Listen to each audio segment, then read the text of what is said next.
رسالت مآب علیہ الصلوۃ والسلام نے یہ چابی حضرت عثمان کو دی۔ یہاں پر کچھ لوگوں میں غلط فہمیاں پائی جاتی ہیں جو میں نے رات کتب میں دیکھی ہیں، ہمارے لوگوں نے اور ہمارے کچھ صحافی بھائیوں نے بھی کالمز لکھے ہیں، اور اس میں لکھا کہ عثمان بن طلحہ اس وقت کلمہ پڑھ رہے تھے جب حضور نے چابی دی، تو انہوں نے کہا اچھا مجھ سے لی ہوئی مجھے دے دی، آؤ میں کلمہ پڑھ لیتا ہوں، تو انہوں نے کلمہ پڑھ لیا حضور کے اس اخلاق کو دیکھ کر۔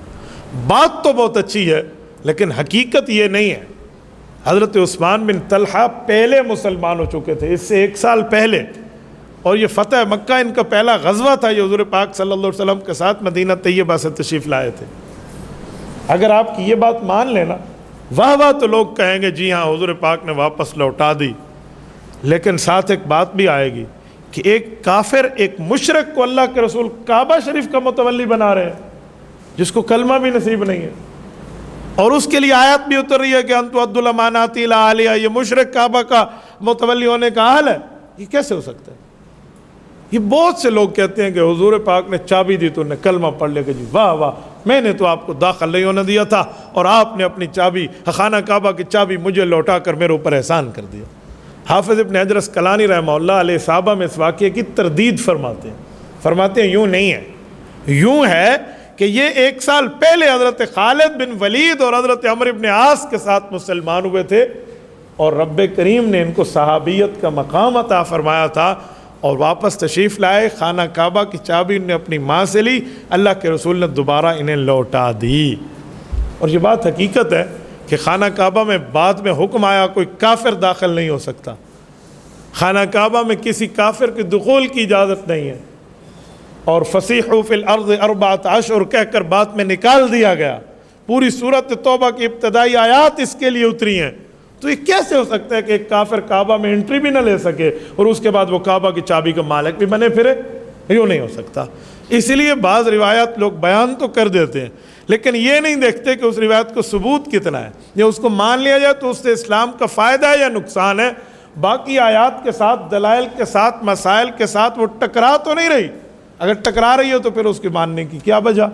تو میں نے اس لیے آپ کی خدمت میں غلط فہمی دور کی ہے کہ شاید آپ کے ذہن میں بھی اس طرح کی کوئی بات ہو کہ حضور نے چابی دی تو اس نے کلمہ پڑھ لیا۔ بھئی چابی کسی کافر کو دینی ہے کعبہ شریف کی؟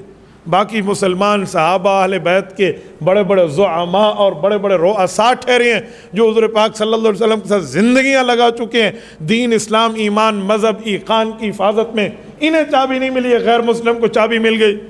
ایسا نہیں ہو سکتا۔ تو ان کا اسلام، اگر ہم یہ بات مان لیں تو ان کا اسلام نعوذ باللہ 1 سال لیٹ ہو جائے گا۔ تو ان کا اسلام اور صحابیت 1 سال پہلے ہے، اور یہ مہاجر صحابی نے ہجرت فرمائی ہے، اور اگر یہ بات مان لیں تو حضرت عثمان بن طلحہ کی ہجرت ختم ہو جائے گی، کیونکہ حدیث پاک میں اللہ ہجرت بعد الفتح فرمایا، جب فتح مکہ ہو گیا اب کیا ہجرت رہی مکہ والوں کی؟ تو پھر ان کو آپ ہجرت سے محروم کر رہے ہیں۔ الذین ہاجروا واخرجوا من دیارہم، قرآن کریم نے مہاجرین صحابہ کا ذکر بڑے اچھے الفاظ میں کیا کہ انہوں نے اپنے مال جان کو چھوڑا، اور ان لوگوں نے اپنے گھروں کو چھوڑا، اور یہ سب کچھ چھوڑ کر ایمان لائے ہیں۔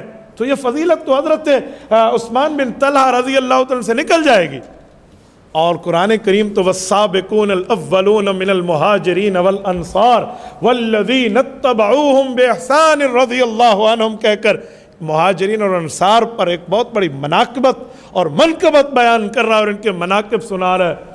تو اگر آپ کی اس چھوٹی سی بات کے واہ واہ کے لیے اس واقعے کو مان لیں تو یہ ساری فضیلتیں یکسر ان کا اور ختم ہو جائیں گی۔ اس بنیاد پہ کہتا ہوں کہ بندہ دینداروں سے سمجھ کر بیان کرے۔ کچھ لوگ اخبار کے ایک صرف کالم کو اٹھا کر، ہاں کسی تصدیقی عالم دین کا وہ اور بات ہے، لیکن اپنی طرف سے اٹھا کر لوگ لگا دیتے ہیں اور ایسی ویسی بات بنا دیتے ہیں۔